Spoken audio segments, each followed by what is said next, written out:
How's it going, guys? Got a delivery of battery cells here from 18650 Battery Store. They had a UPS delivery. Each box is just under 50 pounds. Came in a couple days and to New England, and each box is nice and sturdy. I see like the boxes do take a little bit of a beating here, but they're very well packaged. I already opened a couple of them, so I'll show you guys how they look.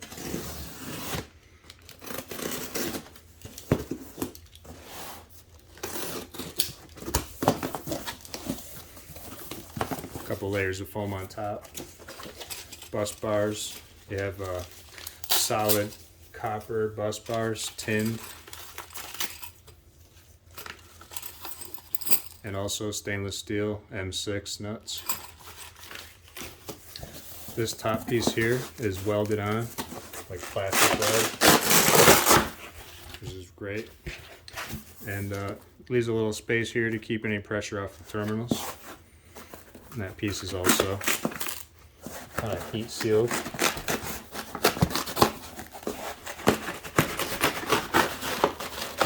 Definitely very well protected on the top, which is great.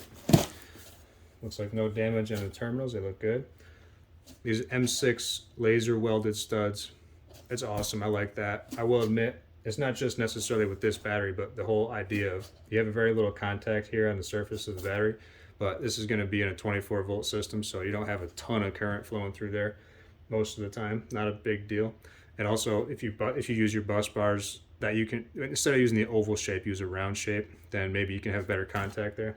So as far as the cells go, they're supposed to be matched, and they are. I checked the voltage on the first set, and they were just within a matter of like 2/100ths of a volt. I'll show you the voltage on these ones.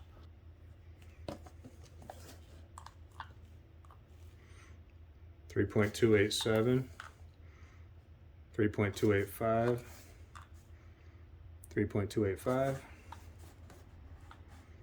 3.285. Very good. I think I misspoke. That's within a few hundredths of a thousandth of a volt. And you can see that they have capacity stickers on here: 329, 329, 329.4, 329.1. My other box that I opened up was like 327s, so I'm going to be putting these in 8 series, so I'll try to get them as close as I can in terms of capacity. If they even come out above 300 in practical use, I'm happy. That's what I was aiming for, and they're listed as 305s. But they look great. The cells are in good shape. There's great padding on the sides, great padding on the top and bottom. None of the cells that I've seen have been bulged. I can wiggle this out for you.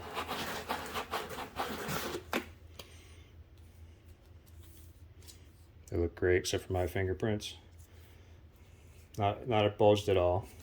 Not that it would be a huge deal if they were a little bit puffed up, but you certainly don't want ballooned cells. But these are definitely not poor quality, or yeah, maybe they are technically not EV grade, but maybe they are. I'm sure they could do just fine in an EV, but they're going to be used for solar storage. So like I said, if I can even get 300 out of these, that'd be fantastic. And if they can, 10 years from now, they're still functioning, that's great. I'll still use them.